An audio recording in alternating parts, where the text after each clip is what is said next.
বিরোধী দল থেকে যে প্রশ্নটা, তাকে এতদিন রাখলো কে? বিএনপি ইমপিচমেন্ট করার দরকার ছিল বলা হচ্ছে, এবং কেন 5 মাস দেরি করলো বিএনপি? এর উত্তরে আসলে কি বলবেন? 2 মিনিট। ধন্যবাদ। প্রথমত আমি বলি যে এইগুলোর একটা এই পুরো আলোচনাটা যে আমরা করছি, এই আলোচনার ভিত্তিটা হচ্ছে যে আসলে অনেকগুলো রিপোর্ট, যে রিপোর্টগুলোর এখনো পর্যন্ত কোনোটারই আমরা মানে সত্যতা নিশ্চিত হয়নি, ফলে এগুলো এক ধরনের স্পেকুলেশন।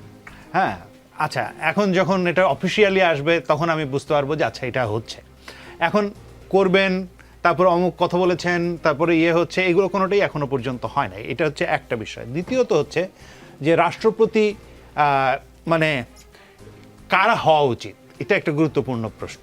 যে রাষ্ট্রপতি হওয়া উচিত আসলে প্রথমত তিনি সৎ হবেন, সম্মানিত লোক হবেন, তিনি রাজনৈতিক অভিজ্ঞতা তার থাকবে এবং তার একটা ব্যক্তিত্ব থাকবে। এই জিনিসগুলো আসলে বিবেচনা করাটা জরুরি। যে রাষ্ট্রপতি যেহেতু রাষ্ট্রের সবচেয়ে মানে সম্মানিত পদ, ফলে এই ধরনের মানুষকে আসলে বিবেচনা করার জায়গা আছে। সেখানে আমরা অতীতেও সমালোচনা করেছি, এখনও বলি যে শাহাবুদ্দিন চুপ্পু তিনি এইটার পদের উপযুক্ত নন। তো এইটা প্রথমত এইটা জায়গা। কিন্তু অন্য একটা জিনিস যদি আপনি চিন্তা করেন, আতিক মুজাহিদ যেটা বলছিলেন যে তত্ত্বাবধায়ক সরকার সময়ে কে রাষ্ট্রপতি থাকবেন, এটা কিন্তু আসলে এমনিতে গুরুত্বপূর্ণ। কারণ অতীতে আমরা দেখেছি যে তত্ত্বাবধায়ক সরকারের সময়ে এমন কোনো সময় হয়েছে যেখানে রাষ্ট্রপতি না থাকলে আসলে একটা কু হয়ে যেত।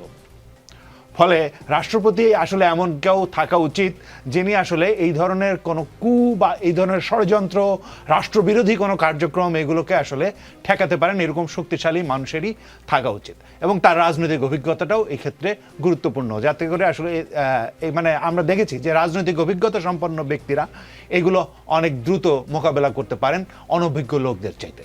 ফলে আমার কথাটা হচ্ছে খুব এই বিষয়ে খুব পরিষ্কার।